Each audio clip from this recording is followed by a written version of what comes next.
very somewhat expected, disappointing performance by the African teams at the maiden Club World Cup, expanded Club World Cup competition. And rightly so. African football fans are outraged, as well as the media platforms. So I think it's not what it's what we expected, but we also had hope for some unexpected results. You should always have hope when you go to these tournaments. But as we found out, hope died last, and all the 4 teams from Africa were eliminated. But we're hoping that lessons have been learned, aren't we? Yes, of course. We're hoping that lessons have been learned.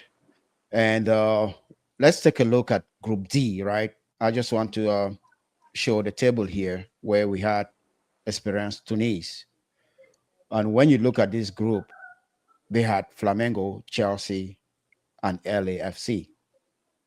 Okay. So in this group, we thought, or I thought somehow, that Esperance Tunis could have done better. Now, they played 3 games. They won 1, which was against the lowest ranking team, LAFC. And they lost 2 games against Flamengo and Chelsea. We talked about that first game that Ahly played against Inter Miami, I'm sorry. Definitely. Inter Miami. And that's where my frustration and disappointment came, because I think Ahly should have won that game against Inter Miami.